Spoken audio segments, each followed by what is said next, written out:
बंद करो ये नाटक। तुम्हें क्या लगता है कि हम सब यहां पर मूर्ख हैं?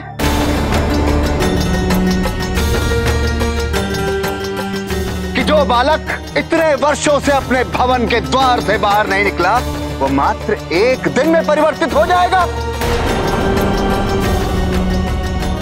और तुम पुरोहित, हमारा समय व्यर्थ मत करो और तुरंत राजा के पास चलकर अपना पद त्याग दो।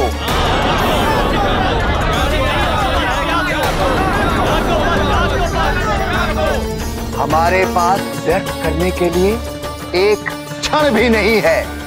सरपंच महोदय,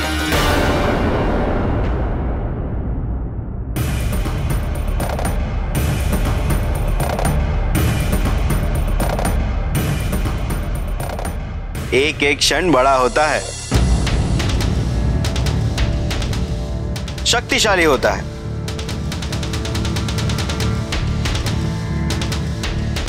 जो आपके जीवन का आरंभ भी कर सकता है और अंत भी।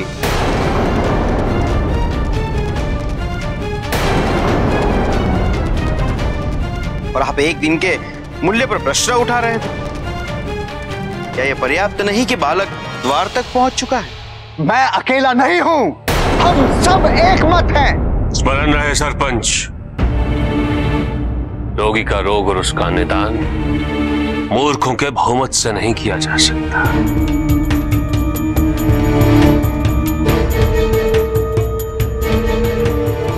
उचित है ना कालभीत?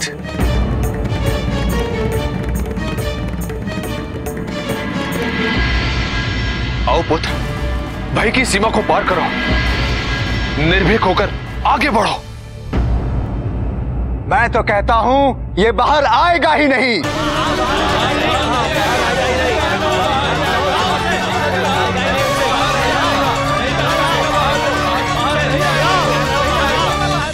जो समाज की बातें सुन सुन कर तुम्हारी सोच पर पड़ चुका है। जहां द्वेष है वहीं प्रेम भी है। यदि कहीं क्रूरता है तो वहां करुणा भी अवश्य ही है, प्रेम भी अवश्य है।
महाराज है पुष्पदंत। महाराज है पुष्पदंत। मैंने कहा महाराज है पुष्पदंत। राजा नहीं पुष्पदंत है। मैंने कहा महाराज है पुष्पदंत है। महाराज है पुष्पदंत। महाराज है पुष्पदंत जी है। अरे अरे महाराज अरे, है। अरे इतने क्रोधित क्यों हो? विवाद का विषय क्या है? आप ही बताइए, ये पूरे राज्य में महादेव का सबसे बड़ा भक्त कौन है? क्योंकि ये कह रहा है कि राजा सबसे बड़े भक्त हैं और मैं कहता हूं कि सबसे बड़े भक्त आप हैं। पुष्पदंत जी राज्य में ही नहीं समस्त लोकों में महान भक्त के श्रेणी में आते हैं। हाँ, यदि पुष्पदंत जी महान भक्त होते तो वो स्वर्ण शिवलिंग पुष्पदंत जी के पास होता, महाराज के पास नहीं। वो स्वर्ण शिवलिंग पुष्पदंत जी बड़ी सहजता से प्राप्त कर सकते हैं। इनके महान भक्त होने का और कोई प्रमाण मांग के तो देखो। हाँ, तो पहले शिवलिंग प्राप्त करके तो दिखाए। यदि ये उस मंदिर से वो स्वर्ण शिवलिंग प्राप्त करके ले आते हैं तो ये सिद्ध हो जाएगा कि यही है सबसे बड़े महान महादेव के भक्त। हाँ, नहीं, स्वर्ण शिवलिंग की चोरी? एक ऐसा मूर्खतापूर्ण सुझाव दिया है आपने। मुझे अपनी भक्ति प्रमाणित करने हेतु स्वर्ण शिवलिंग की चोरी करने की कोई आवश्यकता नहीं। उसके लिए मेरा संगीत और मेरी रचना पर्याप्त है। जब महादेव ने मेरा पुष्प स्वीकारा है, मेरी भक्ति को स्वीकारा है, तो मैं और कोई प्रमाण क्यों दूं?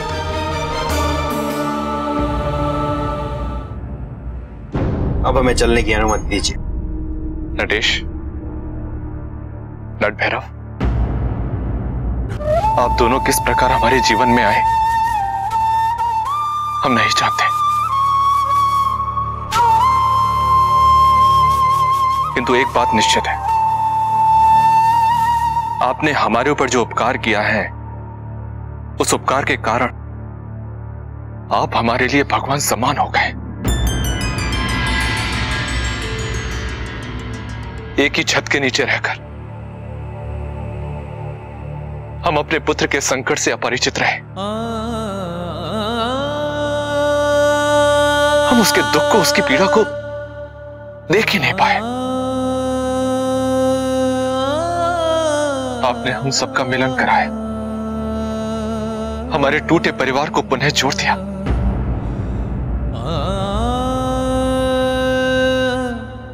हम सभी कृतज्ञ हैं आपके कि आपने हमें प्रसन्न रहने का मार्ग दिखाया। अभी तो कालभीत ने केवल पहला चरण पार किया है,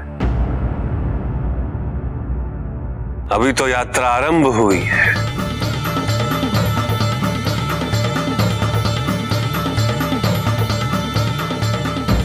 कैसी यात्रा?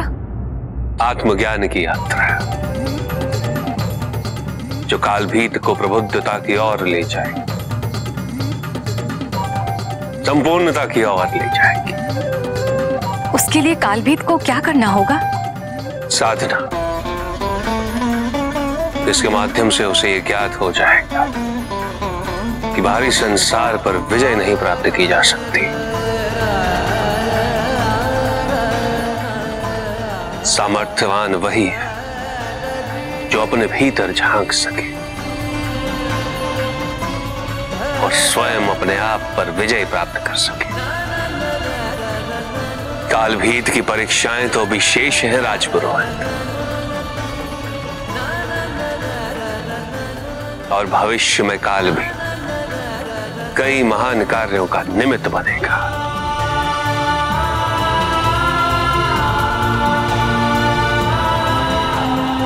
चलो नटेश। जय हो गुरुदेव की, जय हो, जय हो।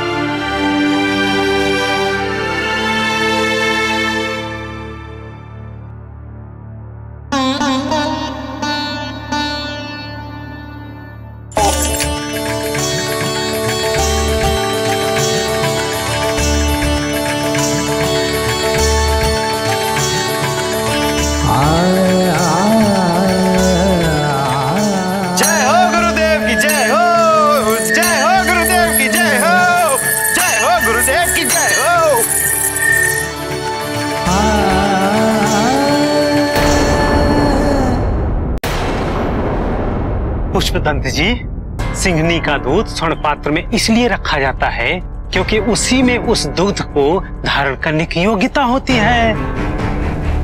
और आपकी भक्ति बिल्कुल वैसी है। मैं तो केवल ये कह रहा था कि स्वर्ण शिवलिंग का सम्मान तभी है जब आप जैसा महान बड़ा भक्त उसकी पूजा करे। अन्यथा वहां एक से एक मूर्ख आते हैं उसकी पूजा के लिए, क्योंकि वो स्वर्ण का है। भक्ति से किसी का कोई लेना देना नहीं, ना विधि मानते हैं और ना ही संस्कार। क्या शोभा देता है ऐसे स्वर्ण शिवलिंग का निरादर।